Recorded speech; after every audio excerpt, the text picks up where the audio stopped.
Okay, good morning, good afternoon, good evening, everybody. Thank you for joining us, joining the London Business School presentation on how to submit a strong application. So welcome on board. I'm going to introduce the two of us who are going to be hosting this. It's myself, Hema Solanki. I'm part of the recruitment, a student recruitment manager. Focus at the moment is on Masters in Analytics and Management, and also Masters in Financial Analysis. But I can talk about the other masters too. And I'm going to be joined by my colleague, Alex. Introduce yourself. Thanks, Hema. Yeah, so as Hema said, my name's Alex, Alexandra Salter. I'm the Senior Recruitment and Admissions Manager, so work really closely with Hema to identify top prospects, but where my job varies a little bit more is working more in the admissions space and Hema more in the recruitment space. So welcome everyone today. Brilliant. Thank you, Alex. Okay, so just an outline of what the presentation is going to, the outline of the presentation, sorry, a little bit about more of getting to know us. Then the timelines for the applications. Of course, applications are open for our 2021 intake. The requirements, that Alex will also go over them. Then, of course, we'll just touch base on the GMAT, the GRE that we seek, what we advise you on how your essay questions should be negotiated, and the references. So it's a presentation on how to submit and make your application as strong as possible. Then we will open the floor for the questions that you have and endeavor to answer all of them. So here we go. Right. So you're obviously in the mindset of doing the master's, which is fantastic. My advice for you is to thoroughly research London Business School. Find out everything about us. It's really important that you know who we are, what we offer. Is the school, the content, the students, everything about us aligned to you, and are you aligned to us? The more homework you do, the better foundation you will have to then start working on your application. So go on our website, have a look at the kind of programs that we have along the master's programs. There's four in total for the early careers. Research about our faculty, find out what does each faculty member specialize in, so that you know that the vision you have will be then sort of met by the content that we deliver, by the very strong faculty, and understand a little bit more about the culture of LBS. So become as engaged with the school as possible, so then you can work on the application process itself. Moving on, who we are. So obviously, you know that we pride ourselves in the faculty that work for us, with us. They are world-class, well published, well researched. We have a combination of full-time faculty members, and they are fantastic. They are very collaborative in the method of their teaching. Then we have faculty members who work in industry and also work at LBS. Now that's a very interesting combination they have, because what it is, they have got real-time experience. And one example I can share with you is our previous dean, Sir Andrew Lickerman. Please look him up. He's been associated with LBS since 1975, still works for us. He's also an entrepreneur. He set up his own business. So he now works in industry and then tutors all you guys. So like I said, he's got a very good balance. You've got people who are full-time, and then you've got the ones who work in industry at the same time. And then we will also bring in industry experts. They could be our alums or people who are experts in their field, and they would also lecture you on a specific area or a topic for the content. So the exposure is fantastic. So that's who we are. That's our faculty. The peer group. It's strong, it's outstanding, it's very diverse, and that's what we sort of try and ensure on every intake that we have, is to give you a collaborative, strong, outstanding, eclectic, diverse group of students that you will work with, because you learn from each other at the same time. You learn from us, but you learn from each other. So you will be in a class with somebody who speaks a very different language to you, who looks very different to you, who is culturally very different to you. And all in all, you will be interacting with them, and you then become the global citizen, just like them. So that's our peer group. We pride ourselves again in that one. Our location, it is a huge asset to us. London being the vibrant city, financial hub. But aside from that, lots of other industries are based in London. Now, how it works to our advantage is that those companies will then send their representatives to our campus, and you have the opportunity to interact with them, meet them, talk to them, explore opportunities. So our location is it's spot on. And as I said, all of this encompassed together, you develop having a wider mindset, that global mindset, which is what we want you to have. Okay, so that's a little bit more about us. Alex is now going to tell you about our reputation and rankings. Over to you, Alex. Thanks, Hema.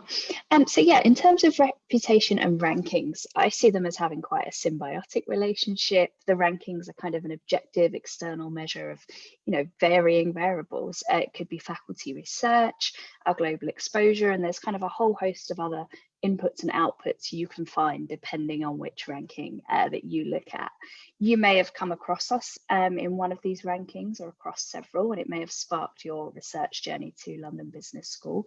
And more than likely you've are thinking about or will have reached out to an alumni or a student, or maybe even know one yourself. These are the people who really kind of propel the reputation forward and really support our strong standard in the rankings.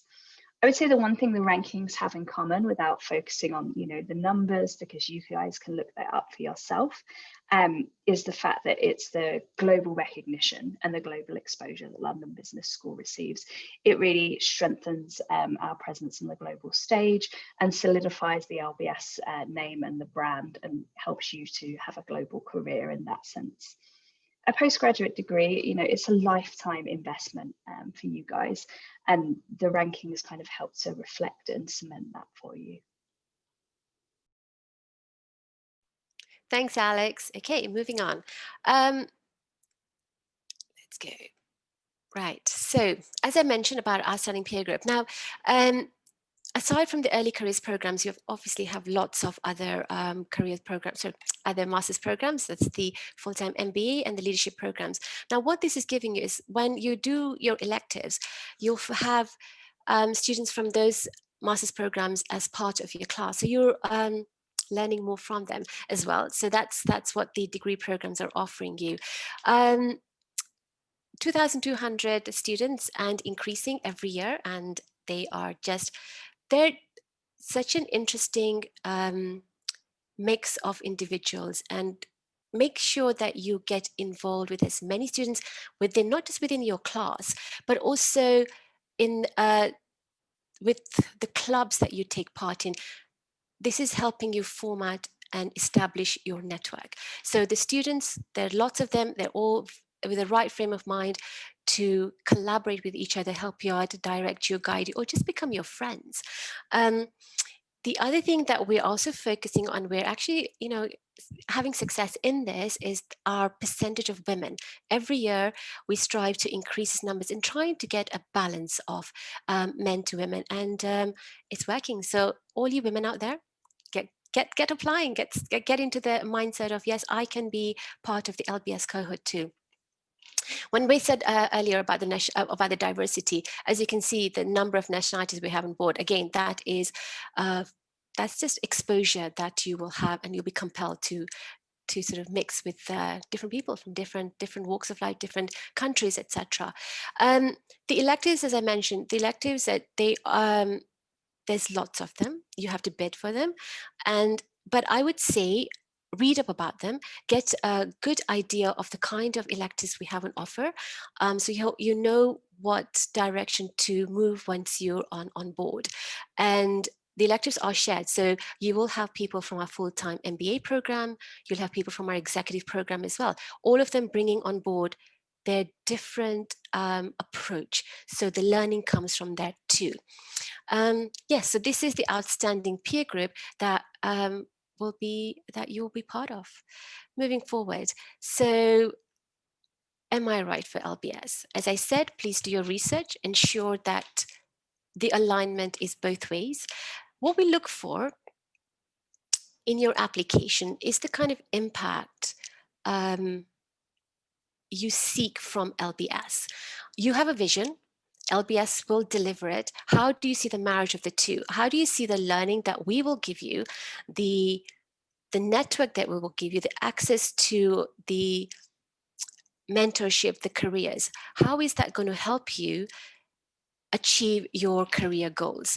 So that's the kind of impact that we're looking for you. But also what we're looking from you is the kind of personality that you will bring on board, the kind of engagement that you have in your mind, and the kind of engagement you will continue with. So involvement in not just class activities, but also in your clubs. And there's a host of clubs that we encourage you to be part of.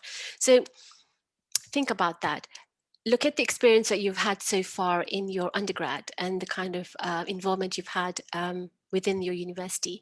How can you take a leaf out of that and implement it into your postgrad?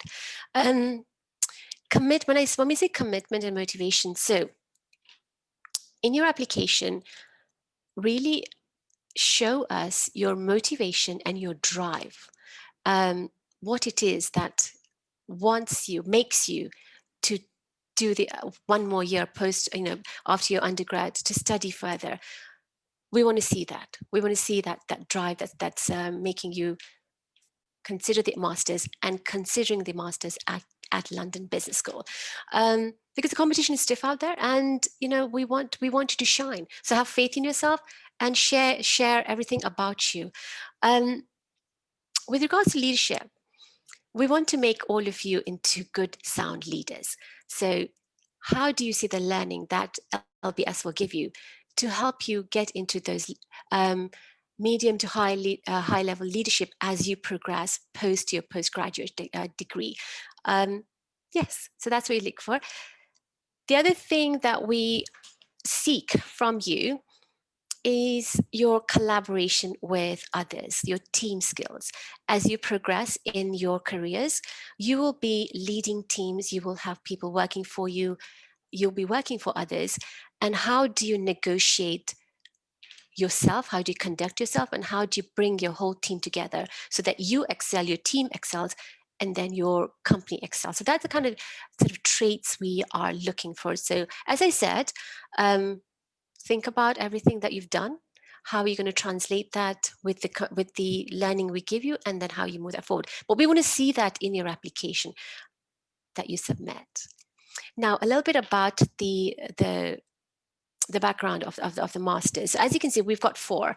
We've the masters in management, the masters in financial analysis, and the masters in analytics and management. Those are 12 to 16 months. They all have, you have the option of doing a fourth term, so that then makes into the 16-month option. The global masters in management is a fantastic program, 2 years. 1 year you are at LBS with us, and the second year you're based out of Shanghai, Fudan. This one is really for those individuals looking to establish themselves with careers in the region of Asia, because what you can be positioning yourself with learning in China. You're going to be learning a language. You're going to be learning how people in that region actually function, think, operate, etc. So it's fantastic exposure. So any one of you who's thinking of having a career with a good focus of the Asia region, it doesn't necessarily mean that you're going to be based out there, but focus on the Asia region, then definitely consider our global masters in management. As I said at the beginning, we are recruiting now for a September 21 intake. Applications are open. We're approaching second round, round 2 on the 4th of November. So please bear that in mind. And what we look for from you is that your postgraduate experience, ideally 0 to 1 years, but we will definitely obviously look at those at 2 years, but nothing above that, please, because this is our early careers program. So just be aware of this. The information of this is on our website. Moving on, a little bit of stats about our classes, how they're made up. As you can see, the MEM is one of our most popular. It's, again, a fantastic program, and we have just under 300 in this year's intake. Female ratio is, again, strong, but we strive to balance this on a continuous basis. The same is applicable to the MFA. Again, we have a very strong set of students on board. nationalities, again, just under the 50, it's just on the 45 mark, sorry. Female ratio, again, fantastic.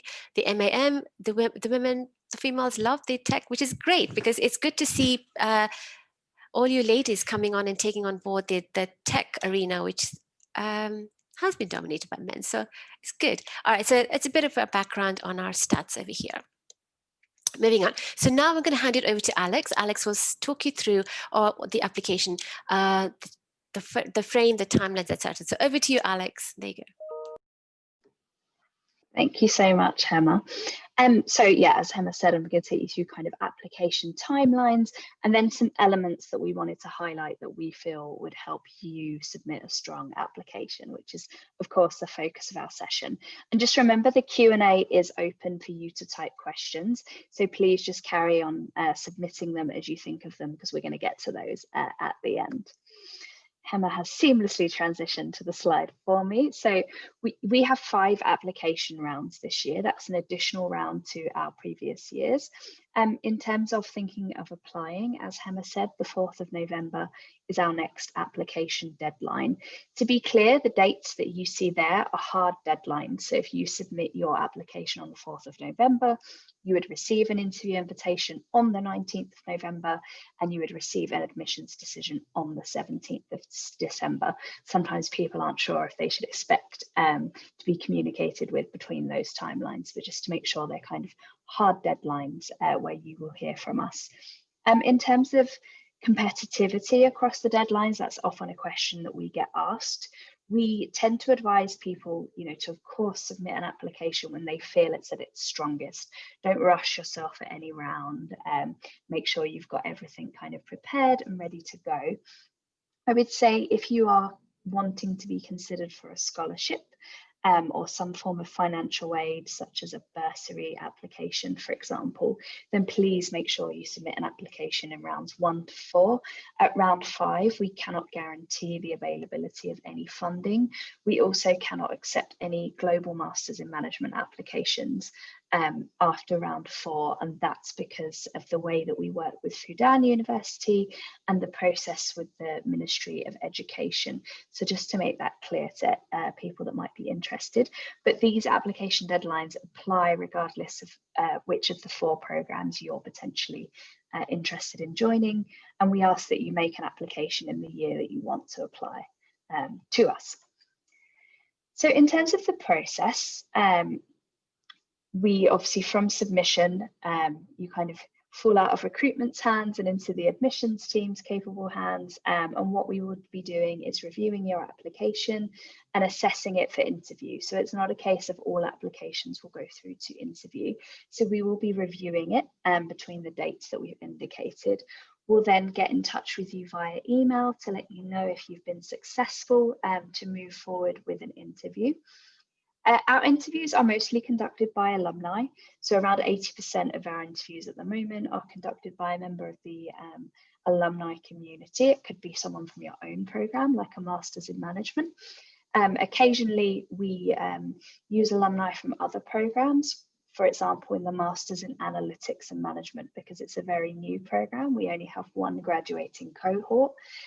We sometimes use alumni that are working in analytical fields, in engineering fields, technical fields, and use their expertise and their knowledge of the school to interview you.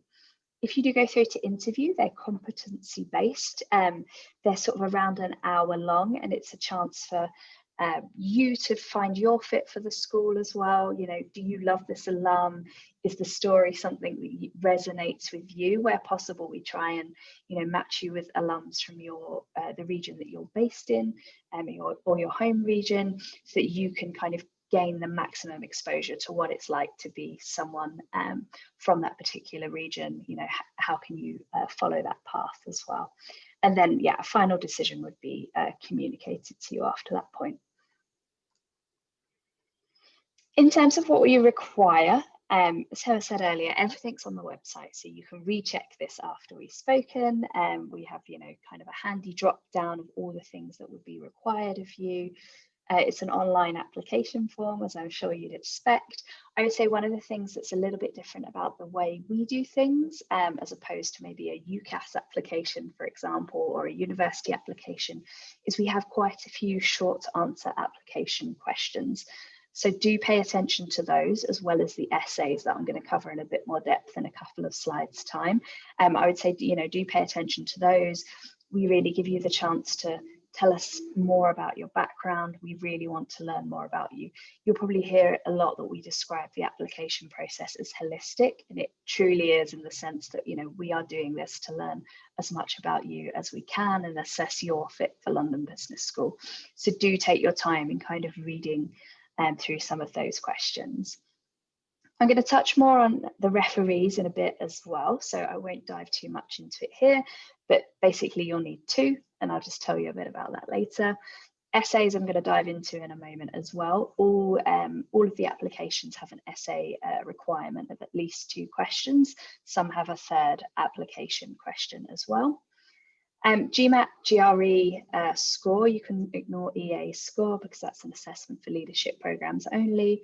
For the MFA, we also accept the CFA as well. And in terms of transcripts, we just expect the transcripts you have up to date. Appreciate not all of you have graduated, some of you may have, and if you have, we would kind of not just expect to see the degree certificate, but we want to see what modules you've taken, how you've scored, has your performance improved, where are maybe some of the areas that are for development that this program could help you with. So please do just scan those into us when you apply. In terms of the GMAT GRE exam, it's a prerequisite to have that as part of your application package. So please don't submit before you have your test score in hand. It can be an unofficial test score. So appreciate quite a few of you are maybe preparing to take the score online and you just get an email with the test result. That's absolutely fine. We will accept an unofficial test score at the application stage. So don't be afraid if you are worried that your test score is not going to come through for another couple of weeks. Just submit what you have and we will verify that at a later stage. So don't get too hung up on that. We don't have a preference between the tests. That's something we often get asked. Generally, they measure the same things, quantitative and verbal ability, and an analytical writing component as well. The GMAT also has a separate integrated reasoning score. It's one of the only areas of your application that is standardized. You can see from Hema's slides how many nationalities we have. We're taking in applicants, really truly from all over the world. So the test score is a measure for us to be able to see, what's your baseline, where are you at? I would say the averages, they do vary year on year. So, take them with a pinch of salt. It's a great score to, aim for, to benchmark yourself against. But of course, an average is made up of a big range, and we do advise some minimum scores on the website as well. So I would say check those out. But with all tests, especially standardized tests, just take your time in preparing. There's tons of resources out there to do so, but it generally takes people, 2 to 3 months, I'd say, to truly prepare for one of these tests. Yeah, in terms of our essays, so these are, a really important part of our application process that hopefully we've been able to emphasize to you so far. It's going to really allow you to consolidate and articulate your knowledge of sort of the specific program that you're applying for, how you feel it's going to enhance your career, your network, and really telling us why London Business School is the place for you to be. As Hema said, research really is the key, and this is where you're going to get the chance to hone it, to tailor it, and to show us, what you've learned and what you know. The questions are there, they're not to trick you about the level of research you've done, but they're there really to help you sort of tailor your personal goals and experiences and really tell us about yourself. We have word limits on the essays. It's designed so that we can measure, how succinct you can be as well, your storytelling abilities, and just really, we want you to be able to portray yourself in the best light possible and tailor your answer to the specific question.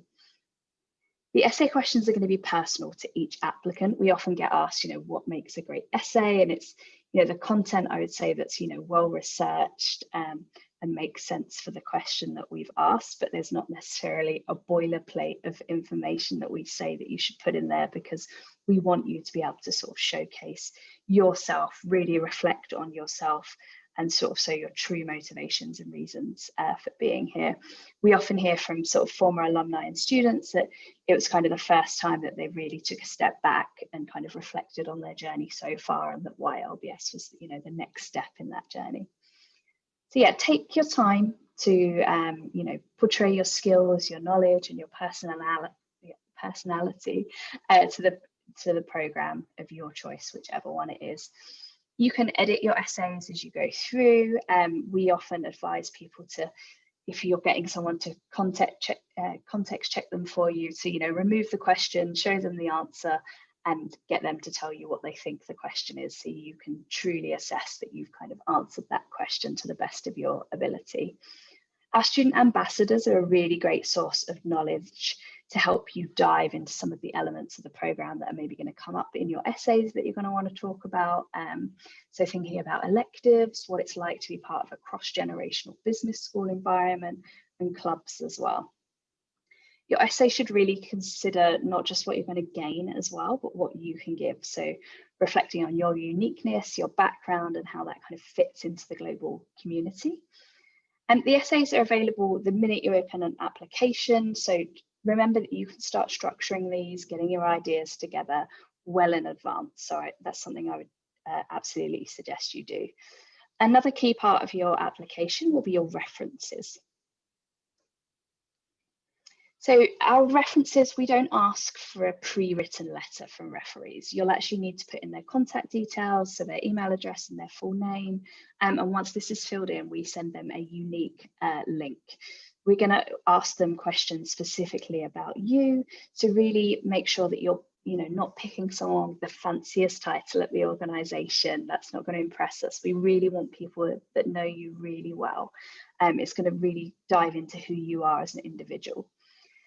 So the referee will need to respond and submit the form, ideally by the application deadline. So I'd say that's something to bear in mind. We will give them a bit of a grace period after the application has closed, but at a certain point we need to progress that application. So that's something to bear in mind. Again, once you open an application, you can put those referee details in straight away. Chat to them beforehand, get them locked in, know that they're ready to go, so that when your application's ready, you're going to submit it. We don't, delete data in between rounds. So if you open an application now and you don't submit it till next March, that data will stay intact. We ask for one academic and one professional reference where possible. It could be, a mentor, a tutor, a professor that you kept in touch with, someone who you got to know really well on exchange, for example, or thinking about, a line manager. It doesn't have to be from the most recent work experience you've had. So if you have several internships and you're hoping the one you're doing right now is going to give you a return offer, and understandably, maybe you don't want to tell them about what you're potentially up to next, or the fact that you might defer that offer for business school, you can absolutely ask, someone who knows you really well. But I would say we will be looking at kind of the date range of when you knew that person. So do bear in mind that they should be, as current as they can be as well. Yeah, and we're going to move on to Q&A because, we said we would talk for 30 minutes and we'd like to give 30 minutes to you guys. So I will be quiet here, and Hema and I will be answering these questions between ourselves. Thank you. So there's quite a few questions, and I think I'm just waiting for our events team to stop the share. Also, ladies and gentlemen, I just wanted to add that when you're doing your research, and Alex has already said, please connect with our student ambassadors. They're brilliant. They're a brilliant source of information. They're always happy to share their journey. We don't filter what they tell you because we're confident in the experiences that they are having right this moment in time. And the same applies to our alums. Please reach out to them. They are available via LinkedIn. Again, they are fantastic at sharing their journey, their LBS journey with you, and how they have implemented their learning into their career moving forward. So please do your homework, connect with these individuals, and ensure that all the information is on board, so that your application is strong, because we always want to work with you, but do your research and do your background. Okay, so there's lots of questions coming on board, Alex. Should we just split them between us? I'm just going to open the chat. Yeah, do you want me to pick one up that I've Yes, please. flagged Yes, already, please. Hema? Yeah, sure. So somebody has asked, hi Alex and Hema, do you mind telling us a bit about how LBS makes scholarship decisions? So that's something in admissions that we work on. It's actually something I work really closely on. We have, like the admissions committee, we have a scholarship committee. So once you have received an offer, we make a commitment to have given you a decision within a week of that offer. If you are a successful scholarship recipient. So those are for our merit awards. We have a couple of named applications that you have to submit separately, but in general, you don't need to submit any further information. It's a combination, I would say, of kind of your profile, so looking at your educational background, work experience, but also the strength of your interview, you know, how closely we feel you're a strong fit for the program. So it's a combination of different factors. We don't put a, 10% weighting on this, 20% weighting on that. That's why we kind of emphasize how holistic it is and how important it is to do well at each part of the process. So putting your best foot forward at the application stage, at the interview stage as well. Brilliant. Okay. Oh, there's a GMAT question. I think Alex answered that. There's no waivers. So it's only if you've got CFA level 1 and 2 that we will consider the waiver for the Masters in Financial Analysis. So Mohit, I hope that answers your question. Alex, the questions are hard and fast, so this is a hop in, whichever one takes, that you can think answer. Great, it's great. Okay. Oh, so there's a question about how any tips for the interview in round 1. Alex, pipe in, but I'm just going to say that, listen, when you've done your homework in the research part, when you've connected with our student ambassadors and the alums, you yourself will then realize the kind of individual that fits in quite well with LBS and the kind of background that we look for. So have the confidence in yourself, please. We're looking for confidence, but not arrogance. Share your journey, share your personality, show us who you are. But yeah, come with the belief that I can offer a lot more. I'm bringing on board a lot, and LBS will help me become that all-round individual that will help me grow even further, because the journey doesn't end when you graduate, the journey continues. So I hope that answers it. But Alex, if you have anything else to add, please go ahead. No, I think that was a perfect answer, Hema. No, that was great. And as I said, bear in mind, it's generally by a member of the alumni community. So you're talking to someone who, has trodden the path you want to tread. So bear that in mind. It's a chance for you to ask questions, to understand more about the school and why you want to be there as well. It is a two-way process. It's not just for us to assess you. We know that you're assessing us and that you're potentially shopping around, and we're fine with that as well. There's a question from Janine, Alex. It's like about the competency based on the interviews. Does that mean technical questions are asked? Or is it mainly about personality? Like, it's a combination of all, but I will say on the MAM, so on the recruitment side, when we're actually consulting with you for the MAM program, which is the analytics program, my personal advice is it really helps you as an individual if you have confidence, understanding of the tech area, the data science, a little bit about, let's say, computer languages. It's a 12-month program. You're going to go in hard and fast into it. If you come in with zero knowledge or understanding in the tech part, you're always going to be doing a catch-up, which means as a student, you're not going to be able to make the most of your LBS life as a student, because it's not just about academics. It is about getting involved in other things and the clubs, etc., because that's your development journey. So I would say for the MM, be very, very sort of mindful that exposure, experience, confidence will be an advantage to you. So yeah, bear in mind. And Alex, for anything else on the tech questions, please. Yeah, no, I would reiterate what you've said there, Hema. We try not to deep dive into sort of too many technical areas. One of the things we're really keen to understand is how much you pay attention to global business news that you know related to the career area that you want to follow or the undergrad you're currently in, and that's across all of our programs, whether you're an MBA, whether you're a Masters in Management student. So I would say if you don't already, think about reading the FT, think about reading Bloomberg, you know, get your head around some of the different things that are going on outside of your maybe immediate area of interest, you know, what's going on in the world, what's going on in the markets. That's definitely something we are keen to explore with you at interview as well, but nothing, you know, nothing too technical in that sense, no trick questions, I would say. Excellent. There's quite a few questions on how do you get involved, or how do you contribute to LBS community? Okay, so the way we look at it, when you become the student, there are opportunities for you to become part of societies, part of the club. So maybe take up a lead role in the club that you belong to. That's one thing. We're always seeking student ambassadors. Now, we engage with our student ambassadors in our recruitment process, and also once the person has been accepted onto the program. So it will be a question of you consult with a prospect on a one-to-one basis.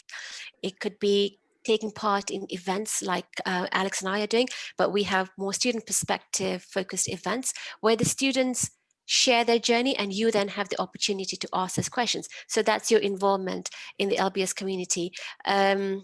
There's a lot of social things going on, so you can take part in that. Treks, again, these are all self-development exercises. Increase your network exercises, come out of your shell exercises just to become more confident, and so you can approach any kind of situation as best as possible. So there's lots of things that you can get involved in. I hope that's that answers the question. Anything else, Alex, that I've missed out? Please hop in. Nope, I think that was great. That's fine. Yeah, maybe I can pick up we've had a few questions about referees. So somebody has asked, you know, would 2 academic referees be all right instead of 1 professional, 1 academic? Is there negative repercussions if it's 2 academics? I don't have any you know, experience. I'm happy to, you know, throw some light on this one. I would say there's not negative repercussions. We do understand that, you know, it makes sense for some people to approach 2 academic referees.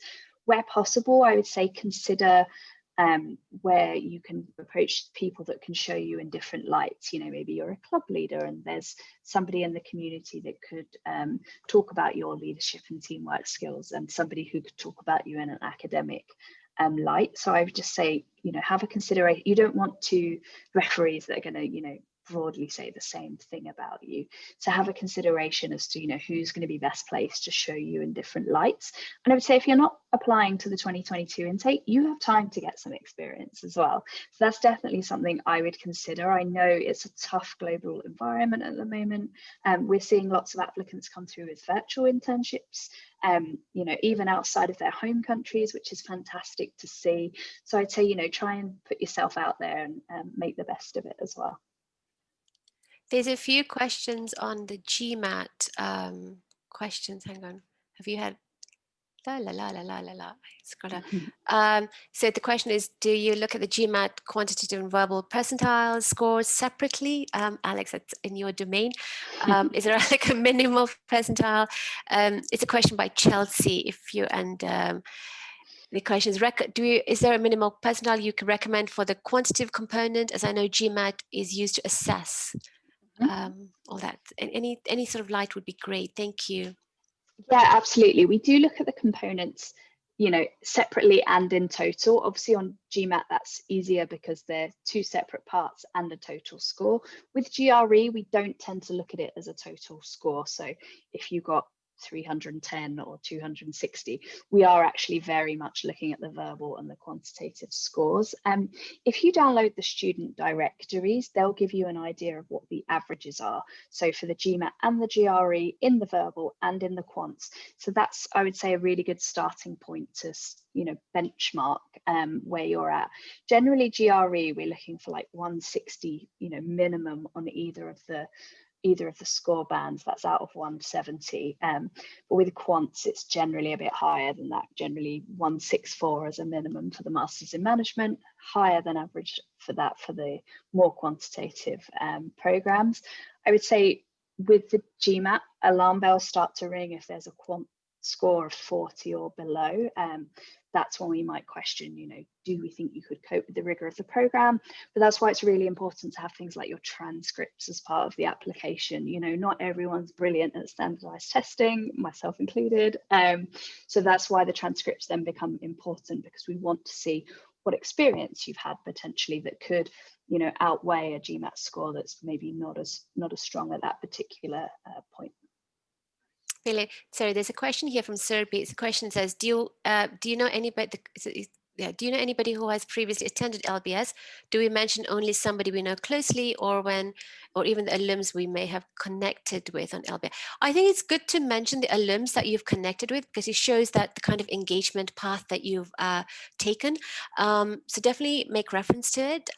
If you don't know them personally, then they're not going to, because sometimes an alum can sort of be like a supportive reference in addition to the other one. But unless you know them personally, no. But definitely do mention the fact that you have connected for your engagement. Yeah, I hope that answers it. And what else? There is a lot of, oh yeah, Alex, there's the timeline for the scholarship. When are they awarded? This is a question they want to know. When will they find out? Yeah, absolutely. Makes sense.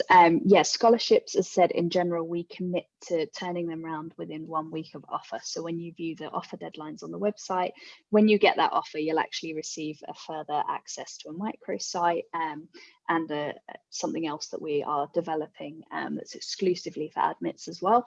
And that will give you all the information there. But yeah, generally within 1 week of you receiving an offer, we will notify successful scholarship recipients. Around 20% of each program is generally awarded a scholarship, on average sort of 10 to 12,000 pounds. So just to give you an idea of what's, the kind of typical amount of people that get a scholarship and what the kind of typical amount is as well. So would recommend looking into, ways to potentially meet the difference in funding, even if you do receive a scholarship, between the scholarship and the program costs as well.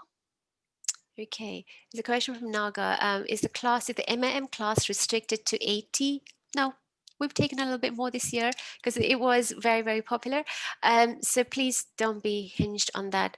As I said, as we've said, both Alex and I, ensure you really translate that passion you have for studying your program and submit your application. And we have a holistic approach and every aspect is taken on board. So please don't be hinged that we will cut it off, but don't be too relaxed about submitting your application either. Be mindful of the timelines, because it does get competitive and you don't want to be in round 4 and then have this panic think, oh my God, I'm not going to get in, am I going to be accepted? You've got time, prepare and submit early. If you're ready, you know what you want, submit. That's what I'm telling them, Alex. Yep, no, agree. Okay, any other questions that comes up? Thank you. Do you want me to jump in with one? Yes, please. Yes, please. So somebody has asked, if I'm still doing my undergraduate study and graduating next summer, is there a possibility that the offer would be conditional on a final cumulative GPA when we graduate? That's a great question, one we get quite commonly. Generally, no, we try not to give out conditional offers where possible, because we appreciate that, there's stress right up until the, deadline for you to meet that condition. So we generally don't make them conditional on a particular requirement where possible. If we felt like there was a real issue where you might, miss a particular score range, then we could, but you can see when you read our website, it says, recommended GPA minimum. So it's not a hard and fast requirement. Brilliant. So the question from Simran, it's a valid question that thanks both of us. Thank you very much, Simran. She's telling us, could you please tell us the kind of, and it's disappeared, the classes that we're running this year in comparison to 21. Okay, so obviously the school has managed the current conditions very well. We are doing hybrid and it's had success. We've had 1 month of it and touch wood, they've been going fine. Fingers and toes crossed, come 21, the world will have its balance once again and everything will be on campus. But please don't hold me to that, because we have your health and safety as our prime concern. So we can't expose you to anything that is not recommended by government guidelines. So if everything is fine and everything is in place, yes, 100% sessions will take place on campus. But if we have to negotiate certain things, and those decisions be taking as and when guidelines change, or we have to adhere to them straight away. So yeah, that's about it, but they're going fine. But that's it. Any questions, Alex, that you have? I'm just going to answer one, please. Yeah, somebody's asked, I think you touched a bit upon it, Hema, is, what's the LBS alumni referral system? I've heard that alums can refer you, and can students refer you from the program? So yes is the answer to all of those questions. Again, it's about alums who know you really well. So if you have a personal connection to them, they would reach out to us, and we will give them a unique link, and that will form part of your application package. And it can absolutely be current students as well. People will ask people from their alma maters, or people that they met whilst on the job. So that can be used in addition to your the references as part of the application. So it's a great way to kind of strengthen your connection to the school and sort of showcase that to us. Okay, it's a question about 2022 timelines. Hey, we haven't even done 21 yet. Those applications open August 21. So please bear with us. But yeah, that's about it. Let's see what are the questions. There's a question. There's lots of GMAT questions. I've got one about interviews I'd quite like to answer. Yes, please, go ahead, whilst I just scroll through some. Sure. So somebody's asked, if the interviews will be online now. Oh, the questions escape my, yeah. Yeah, they do. They jump around. The interview will be online now. Will we still be paired with an alum from our region, or could it be someone from another country? That's a great question. So we're advising all our alumni to continue conducting interviews online, regardless of requirements in that particular area, because as Hema said, we really want to ensure your health and safety. And we found that they've worked really well in the online environment still. So please don't feel pressured that you would need to, meet them in person. We still think it's a great connection for you to be able to have online. Where possible, we will match them in the region that you're based in. So if you are an Indian national, but you're studying in the UK, you would be matched with someone who's based in the UK. That, of course, doesn't mean they're necessarily British. They could be from any background. Sometimes we will match you with alums outside of the country, because we prioritize you having that alumni experience. If you're not matched with an alum, you're interviewed by a member of the recruitment and admissions team. So myself, or one of the team I work with, we absolutely love it. But of course, we recognize for you that the experience that you want to gain is maybe through talking with alumni who have, of course, been previous students. And that's where you can really get the most value out of the interview. So yes, sometimes we will look across countries, but we won't do anything crazy. Like, we would always be looking at time zones. If you're in Canada, we're not going to match you with someone in Australia, because it's just not going to match up. So that's something we take into consideration. And we also look at what your career goals are, your aspirations, and where the alum works. So we do try, where possible, to match you with someone who we think would be a good fit for you. There's a question, but as a MIM in a one-year program, do we get to do internships in between? If not, how can we compensate for that? Am I taking it that you're asking like in between, like in the course? I wouldn't, I'm not quite sure. I wouldn't recommend you doing internships whilst you're studying. This is a full-on program. You need to focus on the content you're being taught, and then the non-academics of the program. Make the most of your time. The 12 months will fly. Please be aware of that. So maybe you can have an internship lined up for when you graduate. Let's say and if you want to do term 4, you could have internships between term 3 and 4, and then come back to us for term 4. But I wouldn't advise anyone to do anything like this during your program. If it's a very short work experience stint that you've got the opportunity to do, then maybe consider it, but please be mindful.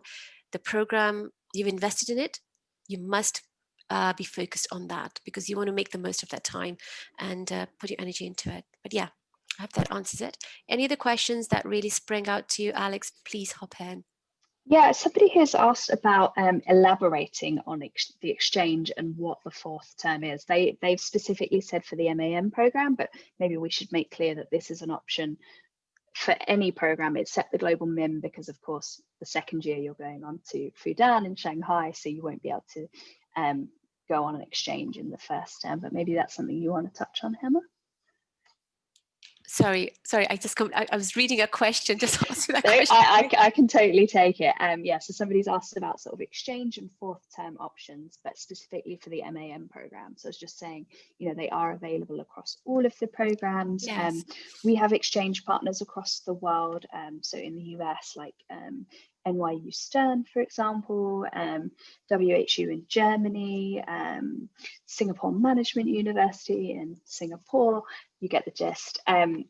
It's a reciprocal exchange agreement. So we have to have as many who want to go as want to come.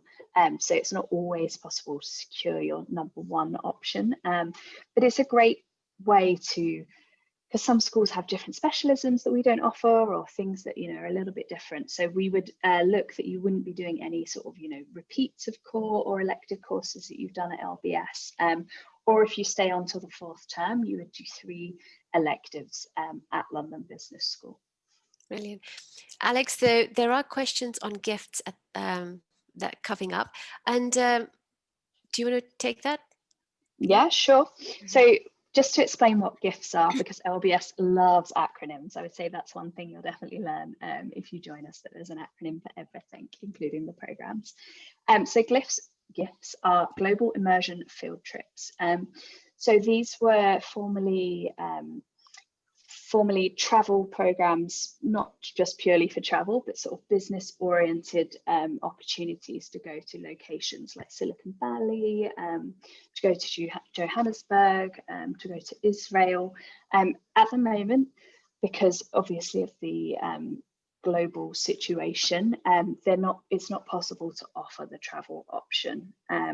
So in replacement, we're going to offer the experiences virtually, so that students would still get the opportunities to connect with businesses there, and particularly, you know, they're framed in different ways. So some are social impact oriented and some are sort of tech and entrepreneurship oriented. With the social impact ones, you know, they're companies and destinations that we visited year on year. So it's important for us as a school to continue, you know, the impact in the region and the sustainability.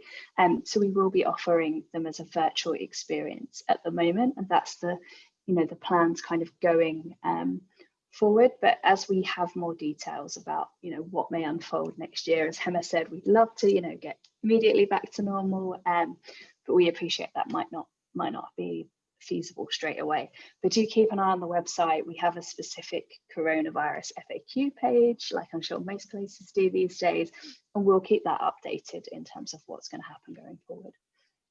And there's a question about what is happening with careers fairs. Are they conducted online, and what are the expectations for those for next year? So currently, yes, careers, everything is online, and we are actually doing a lot more.